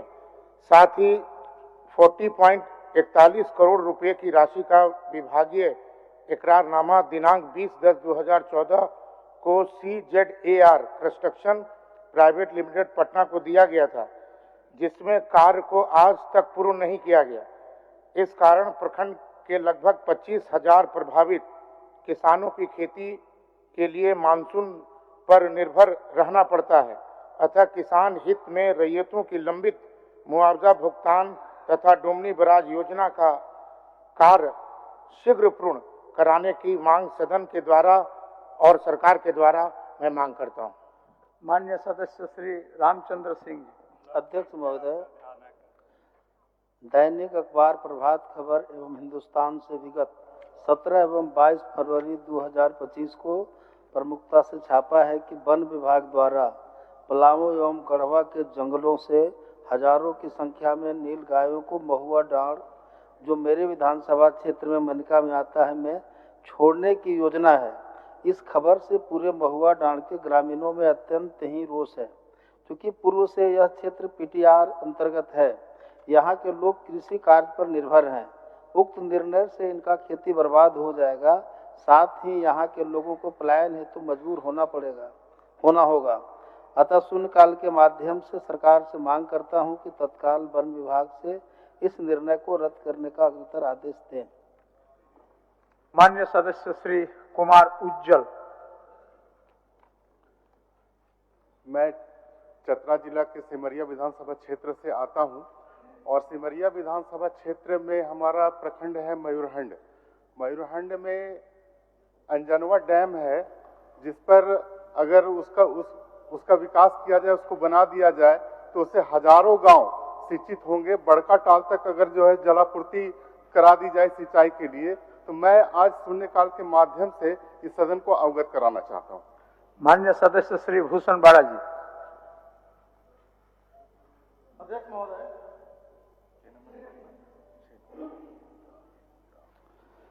अध्यक्ष महोदय, सदर अस्पताल सिमडेगा में अधिष्ठापित अल्ट्रासाउंड चिकित्सक के अभाव में बंद पड़ा हुआ है। फलस्वरूप यहाँ के रोगियों को अल्ट्रासाउंड कराने के लिए सिमडेगा से बाहर रांची या राउरकेला आदि जगहों पर जाने को विवश हैं। खासकर गर्भवती महिलाओं को घोर समस्याओं का सामना करना पड़ता है। अतः मैं सदर अस्पताल सिमडेगा में चिकित्सक की पदस्थापना कर से यथाशीघ्र अल्ट्रासाउंड चालू कराने की मांग मैं सरकार से करता हूँ। माननीय सदस्य श्री जनार्दन पासवान जी। चतरा जिले में बालू की भारी किल्लत के कारण अबुआ आवास, प्रधानमंत्री आवास, पुल पुलिया सहित विभिन्न सरकारी योजनाओं का निर्माण बाधित हो रहा है। यह जनहित से जुड़ा हुआ गंभीर विषय है। अतः मैं सरकार से मांग करता हूं कि आवश्यक कदम उठाते हुए बालू की उपलब्धता सुनिश्चित कराने की कृपा की जाए। माननीय सदस्य श्री प्रदीप प्रसाद। अध्यक्ष महोदय, हजारीबाग विधानसभा के अंतर्गत हजारीबाग नगमा टोल प्लाजा से होते हुए मासी पीढ़ी तक रिंग रोड का निर्माण कार्य 2004 में शुरू किया गया था, जिसकी लागत शुरुआत में 52 करोड़ रुपए थी, जिससे बढ़ाते बढ़ाते 700 करोड़ रुपए तक कर दिया गया है। लेकिन आज भी 20 वर्षों में इसका काम पूरा नहीं हुआ है, जिससे आम जनता को काफी परेशानी है और हजारीबाग शहर में जाम की भारी समस्या बन गई है और आए दिन दुर्घटना बनी रहती है। अतः मांग करता हूं यथाशीघ्र उक्त रिंग रोड का निर्माण कार्य प्रारंभ कराते हुए रिंग रोड का कार्य पूर्ण करवा जाए। धन्यवाद। माननीय सदस्य श्री मथुरा प्रसाद महतो जी। अध्यक्ष महोदय, आपके माध्यम से सरकार का ध्यान आकृष्ट करते हुए कहना है कि धनबाद जिला अंतर्गत टुंडी प्रखंड के तहत मछियारा पंचायत में झिनाकी उत्क्रमित उच्च विद्यालय का भवन निर्माण कार्य कई वर्षों से अधूरा है। भवन का कार्य पूर्ण नहीं होने के कारण उक्त भवन में विद्यालय संचालन नहीं हो पा रहा, जिससे छात्र छात्राओं को काफी कठिनाइयों और दूरी का सामना करना पड़ रहा है। अतः मैं आपके माध्यम से सरकार से मांग करता हूँ कि छात्र हित में वर्णित विद्यालय का भवन निर्माण कार्य पूर्ण करते हुए विद्यालय को सुचारू रूप से संचालित कराया जाए। महोदय। माननीय सदस्य श्री अमित कुमार। अध्यक्ष महोदय, सिल्ली तमाड़ दोनों ही विधानसभा को जोड़ने वाली अत्यंत महत्वपूर्ण पथ, जो सलगाटी बारंदा नहर के किनारे किनारे है, जल संसाधन विभाग द्वारा एनओसी नहीं मिलने के कारण पथ पूरी तरीके से जर्जर हो चुकी है। जिस पर कभी गाड़ियां फर्राटे भरा करती थी, आज उस पर चलना भी मुश्किल हो गया है। जल संसाधन विभाग एनओसी देकर पीडब्ल्यूडी के द्वारा सड़क निर्माण कार्य को पूरा करे, ताकि तमाड़ सिल्ली विधानसभा वासियों को इस अति महत्वाकांक्षी और बहुप्रतीक्षित पद का लाभ मिल सके, जिससे आज तक वो वंचित है। धन्यवाद महोदय। माननीय श्री उमाकांत रजक जी। अध्यक्ष महोदय, धनबाद जिला के ईजे झरिया कोलियरी के बगल में दामोदर नदी किनारे आउटसोर्सिंग कंपनी देवा प्रभा के द्वारा भौरा में कोयला खनन के लिए नियम कानून को ताक पर रखकर खनन रूल, पर्यावरण के रूल का अनदेखा करते हुए खनन किया जा रहा है। दामोदर के अस्तित्व पर सवाल खड़ा हो रहा है, क्योंकि द्वापर गंगा रूपी दामोदर के अस्तित्व पर संकट मंडरा रहा है। चंदन क्यारी प्रखंड का 1.5 दर्जन पंचायत प्रभावित है। जानवर बीमार ग्रस्त हो रहा है, ग्रामीण चर्म रोगी बन रहा है, कृषि प्रभावित हो रहा है। दूषित पानी पीने को ग्रामीण मजबूर है, जो आवाज उठा रहा है, केस में फंसाया जा रहा है। ऊंचाई 50 मीटर का प्रवाधान है, परंतु 200 मीटर कर दिया है। सीटीओ का उल्लंघन हो रहा है। नियम कानून का अनुपालन सुनिश्चित किया जाए। माननीय सदस्य रोशन लाल चौधरी जी। धन्यवाद अध्यक्ष महोदय। आपके माध्यम से सरकार का ध्यान आकृष्ट करना चाहता हूं कि बड़कागांव केरेडाड़ी टंडवा पथ में ओवरलोडेड भारी वाहन से 23/2/24 को बिगन महतो और 24/2/25 को अश्वनी मिश्रा की सड़क दुर्घटना में मौत हो गई। सूचना के बावजूद प्रशासन की अमानवीय और संवेदनहीनता के कारण बिगन महतो का लाश 36 घंटे तक और अश्वनी मिश्रा की लाश 20 घंटे तक तथा गत माह चिरैया टांड में मृतक की लाश 3 दिन तक सड़क पर पड़ा रहा। इस पथ में हर 10 दिन में दुर्घटना से लोगों की मौत हो रही है। झारखंड में मोटर व्हीकल एक्ट के तहत मिलने वाला मुआवजा की राशि भी बहुत कम है, जबकि राजस्थान जैसे राज्य में सड़क दुर्घटना के मृतक के आश्रित को 10 लाख रुपया की मुआवजा देती है। अतः सदन के माध्यम से सरकार सड़क दुर्घटना के मृतक आश्रित को 10 लाख रुपये की मुआवजा देने और बड़कागांव, पकरी, बरवाडी, केरेडाड़ी, बन्नादाग के बीच अलग से 4 लेन बाईपास या ट्रांसपोर्ट लेन सड़क निर्माण की मांग करता हूं, ताकि दुर्घटना को रोका जा सके। धन्यवाद। माननीय सदस्य श्री सुदीप गुड़िया जी। अध्यक्ष महोदय, खूंटी तोरपा कोलेबिरा पथ सुदृढ़ीकरण का कार्य Vijay Kumar Sahu infrastructure private limited के द्वारा किया जा रहा है। ग्रामीणों के शिकायत पर मैंने जांच किया तो पाया कि सड़क बनने के साथ ही टूट रही है, जिससे कई स्थानों पर बड़े बड़े गड्ढे बन गए हैं, जिसमें बहुत सारे लोग दुर्घटना का शिकार होकर गंभीर रूप से घायल हो चुके हैं। यह स्थिति रही तो लोगों की जान भी जा सकती है। इस संबंध में संवेदक एवं विभाग के कार्यपालक अभियंता से बात की गई, परंतु कोई ध्यान दिया नहीं गया।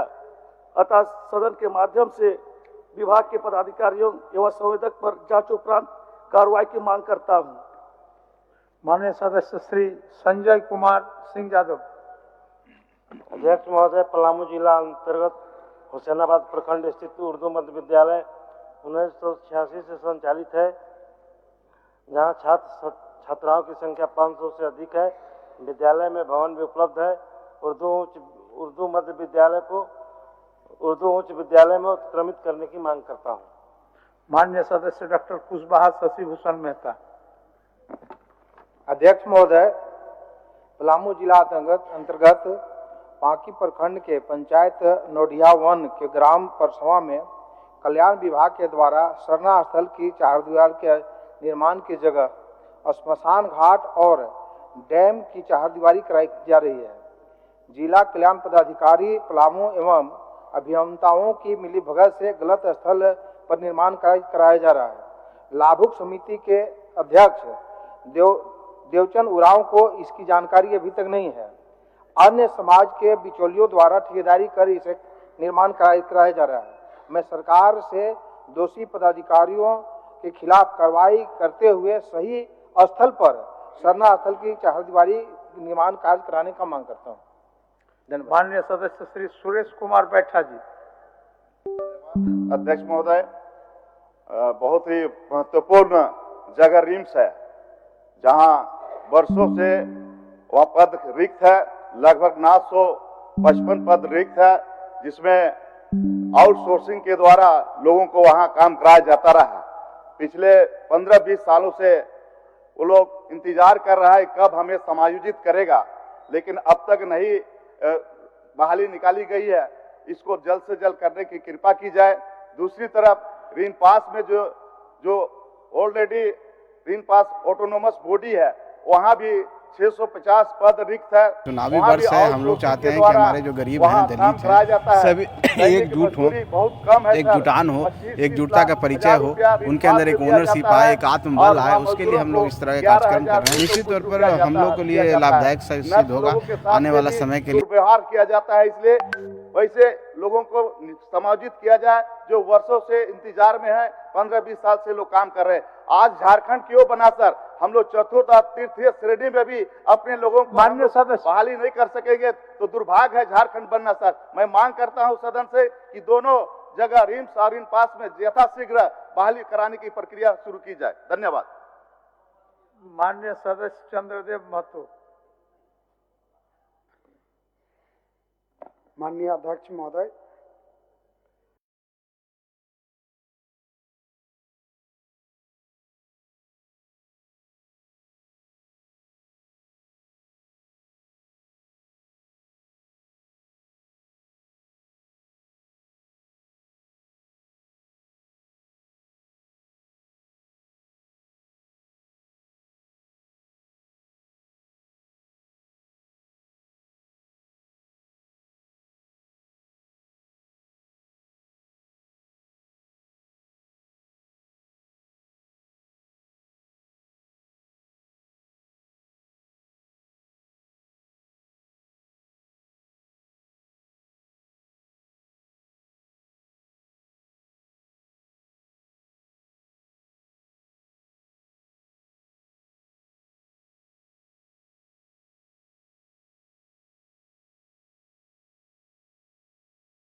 अध्यक्ष महोदय, गिरिडीह जिला के बगोदर प्रखंड के चौधरी बांध चिचाकी रेलखंड के बीच कोड़ाडी ग्राम में रेल लाइन पर फुट ओवर ब्रिज का निर्माण किया जाए। रेल लाइन के दोनों ओर दीवार घेराबंदी कर देने से आंगनबाड़ी व स्कूल तक बच्चों एवं शिक्षकों को पहुंचना दूरभर हो गया है। माननीय सदस्य समीर कुमार महंती जी। अध्यक्ष महोदय, वर्तमान झारखंड राज्य में जहां किसी कार्य के लिए सिंचाई का एकमात्र साधन वर्षा के पानी है, मनरेगा योजना अंतर्गत वर्षा सिंचाई कूप योजना एक महत्वपूर्ण योजना है, जिस योजना के तहत किसानों के खेत में पानी ले जाने के लिए उपलब्ध करने के लिए 35 फीट से 12 फीट के कुआं खोदने का प्रावधान है, परंतु बौरागुड़ा विधानसभा क्षेत्र इस प्रकार के कुआं के लिए उपयुक्त नहीं है। यहाँ बालुई मिट्टी होने के कारण कुआं धंस जाता है, जिसके चलते उद्देश्य पूर्ति भी नहीं होता और दुर्घटना भी घटता है। अतः आसन के माध्यम से सरकार से मेरा मांग करते हो कि बौरागुड़ा विधानसभा क्षेत्र में प्रावधान 35 फीट बाई 12 फीट के जगह पर 45 फीट बाई 6 फीट के रिंग कुआं उपलब्ध कराया जाए। माननीय सदस्य श्री संजीव सरदार जी। अध्यक्ष महोदय, पूर्वी सिंहभूम जिला अंतर्गत जादूगोड़ा, नरवा, तुरामडी, भाटीन एवं बांधुगुड़ा स्थित भूमिगत माइंस में सैकड़ों की संख्या में ठेका मजदूर कार्यरत हैं।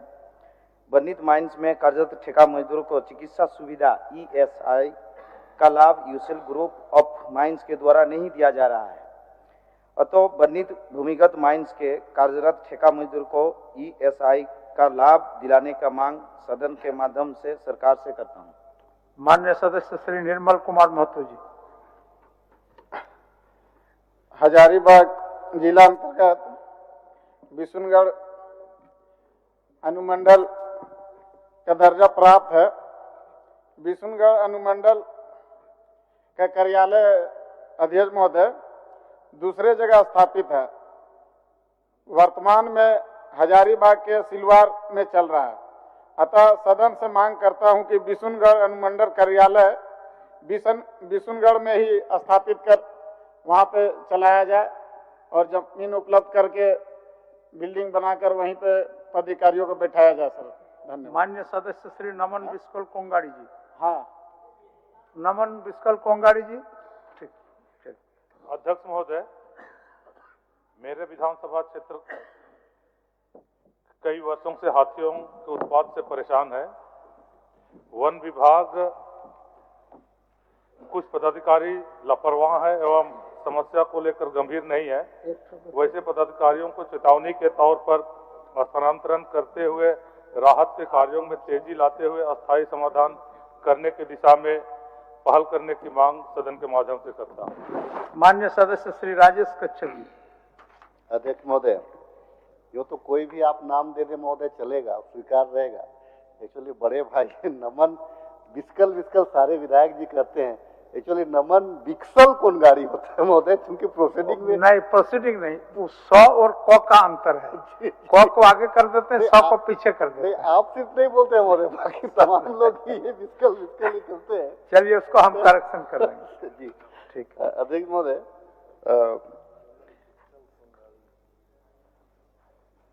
मेरे खिजरी विधानसभा क्षेत्र में विगत 8-9 माह पूर्व ग्रामीण कार्य विभाग, नगर विकास विभाग, RRDA महोदय, ग्रामीण विकास विभाग के द्वारा निविदा निकाली गई थी महोदय। लेकिन बड़ी खेद की बात है कि आज तक विभाग के द्वारा निविदा का निष्पादन नहीं किया जा रहा है, जिसके कारण संवेदक को वर्क ऑर्डर नहीं मिल रहा है। मैं आसन के माध्यम से सरकार से मांग करता हूं कि इन विभागों के निविदा को अतिशीघ्र निष्पादन कर कार्य आवंटन किया जाए महोदय। माननीय सदस्य श्री नागेंद्र महतो जी। माननीय अध्यक्ष महोदय, मैं बगोदर विधानसभा क्षेत्र में कोनार सिंचाई परियोजना में बगोदर हजारीबाग मुख्य पथ NH 522 में अल्पीटो से हेटली बोदरा तक नहर के दोनों तरफ लगभग 1-1 किलोमीटर की कच्ची सड़क को पक्की सड़क बनाने एवं हेटली बोदरा के हरिजन टोला के सामने नहर में पुलिया निर्माण करना आवश्यक है। अतएव जनहित में आवागमन सुविधा के लिए उक्त सड़क एवं पुलिया निर्माण की मांग करता हूं। धन्यवाद। ध्यान आकर्षण की सूचना माननीय सदस्य श्री राज सिन्हा जी। क्या व्यवस्था है बताइए। माइक तो मेरा 2 दिन से ध्यान आकर्षण दे रहे महोदय, छट जाता है। मेरी व्यवस्था का प्रश्न महोदय। अच्छा, ठीक ठीक। माननीय राज सिन्हा जी, एक मिनट आप दीजिए, माइक दीजिए, बोलिए। माइक तो जी, माइक दीजिए। प्रश्न तो अधूरा ही रह गया अध्यक्ष महोदय। मेरा प्रश्न तो अधूरा ही रह गया। अधूरा मैंने आपका प्रश्न टेकअप हुआ था जी, आज ही का है। तो नहीं, तो प्रश्न आया नहीं ना। हम तो आया, उत्तर आया है कि नहीं आपका? बिल्कुल उत्तर आया। अच्छा, तो उत्तर से संतुष्ट हो लीजिए। जहाँ उत्तर में आपको असंतुष्टि होगा ना, तो नहीं है, संतुष्टि नहीं है। जहाँ आपको दिक्कत होगा फिर से आप उस पर लिख करके हमारे ऑफिस में आप दे सकते हैं, फिर हम भेजेंगे मंत्री। माननीय मंत्री जी रहेंगे तभी तो होगा, बातों को संक्षेप में हम लोग बात कर पाएंगे। राजसिन्हा, एक मिनट बैठिए, समय नहीं है, 12:30 बजे समाप्त करना है। राजसिन्हा जी का नाम पुकार लिया है। राजसिन्हा जी का प्रश्न तो आप बैठे ना, ठीक है, चलिए चलेगा। चलिए राजसिन्हा जी, आप पूरा पूछ लीजिए। मेरा जो बड़ा महत्वपूर्ण प्रश्न है अध्यक्ष महोदय, पानी के सवाल लेकर के, गर्मी का दिन है और धनबाद माइनिंग एरिया है अध्यक्ष महोदय। देखिए 2-3 दिन का केवल सुना देते हैं। NOC के पेच में फंसी 3 मेगा योजनाएं, गर्मियों में फिर पानी के लिए तरसेगी 7 लाख की आबादी। 5 साल में बनी सिर्फ एक जल मीनार, न पाइप बिछी, न ही घरों को दिया गया पानी कनेक्शन। 13 साल में भी पूरी नहीं हुई 365 करोड़ की योजना, एजेंसी पर होगी FIR। ये और लेकिन अध्यक्ष महोदय दुख यह है, मैंने जो ध्यानाकर्षण दिया है अध्यक्ष महोदय, स्पष्ट लिखा हुआ है कुल 917.69 करोड़ की 3 महत्वपूर्ण योजना। अध्यक्ष महोदय, मेरा यह नगर विकास विभाग का उत्तर होना चाहिए। इसमें माननीय मंत्री पेयजल स्वच्छता की तरफ से आया है और पूरे धनबाद जिला का जितना योजना है जो पूर्ण हो गया है अध्यक्ष महोदय, वो सब की सूची दे दी गई है। हमने जो 3 योजना मांगा 917.69 करोड़ का, उसका कोई चर्चा नहीं अध्यक्ष महोदय। ये इस प्रकार से काम अध्यक्ष महोदय, ये विभाग और ये हो रहा है अध्यक्ष महोदय। जवाब ले लीजिए।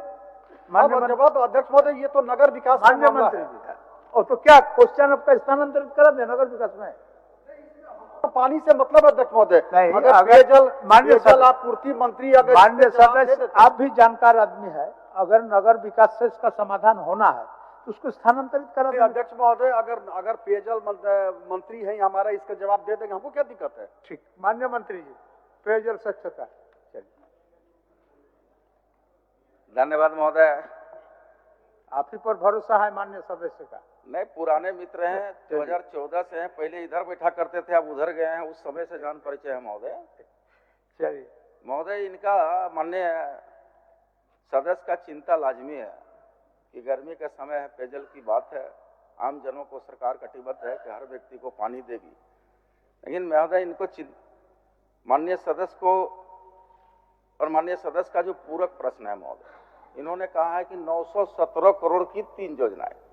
तो महोदय आपके माध्यम से सदस्य महोदय को जानकारी देना चाहता हूं कि 917 करोड़ की कोई 3 योजनाएं वहां नहीं चल रही है महोदय। इसलिए स्पष्ट कराना चाहेंगे माननीय सदस्य महोदय की कौन सी योजना, वह 3 कौन सी योजना जो 917 करोड़ से चलाई जा रही है।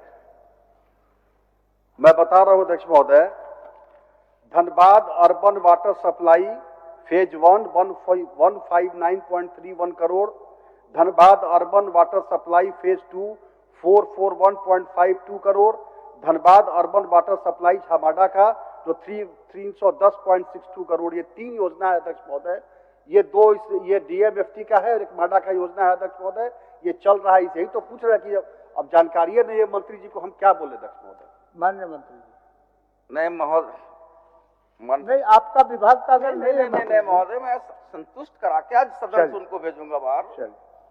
शायद माननीय सदस्य को जानकारी नहीं है महोदय, धनबाद में कुल 12 योजनाएं चल रही है। 12 योजनाओं में कुल योजनाओं की संख्या 12, जिसमें निरसा गोविंदपुर बहु ग्रामीण जलापूर्ति योजना साउथ जोन डीएमएफटी के माध्यम से, निरसा गोविंदपुर बहु ग्रामीण जलापूर्ति योजना नॉर्थ जोन डीएमएफटी के माध्यम से, बागमारा प्रखंड मुख्यालय एवं आसन ग्रामों की ग्रामीण जलापूर्ति योजना फेज 1 डीएमएफटी के माध्यम से। चौथा नंबर में महोदय पथलगड़िया एवं आसन ग्रामों की ग्राम जलापूर्ति योजना डीएमएफटी से, तोप चांची एवं आसन ग्रामों की योजना डीएमएफटी से, महुदा बस्ती आसन ग्राम होने की योजना डीएमएफटी से, बलियापुर संपूर्ण प्रखंड आसन ग्रामों की ग्रामीण योजना डीएमएफटी से महोदय। उसके बाद जेजेएम से टुंडी एवं पूर्वी का है, बागमारा ग्रामीण योजना जेजेएम से है। उसके बाद बलियापुर मोहलीडी और टुंडी स्टेट प्लान से है। जो स्टेट प्लान की योजनाएं हैं महोदय वो पूर्ण हो चुकी है 2018 में। जो जेजेएम की योजना है वो चल रही है, उसका कार्य अभी पूरा नहीं हुआ है।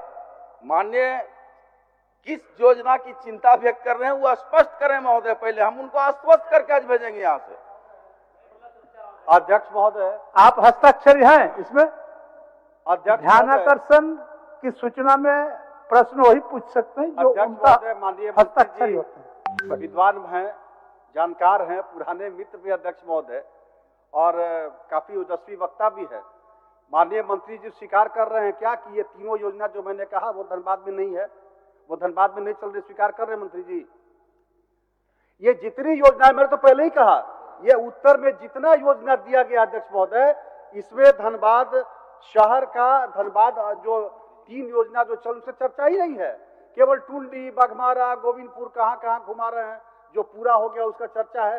बाकी जो बन रहा है, जो योजना चल रही है, जो शुरू हो चुकी है, जो 22 में पूरा होना था, उन योजनाओं का चर्चा ही नहीं है। माननीय मंत्री जी, माननीय मंत्री जी, माननीय अध्यक्ष महोदय, इसलिए हमने पहले का 1 मिनट सदस्य महोदय, 1 मिनट, हम आप ही के बात को कर रहा हूँ, बैठिए प्लीज, बैठिए, सुन लीजिए ना, सुन लीजिए, फिर आप, अरे आप सुन लीजिए ना, सुन लीजिए सिन्हा जी सुन लीजिए।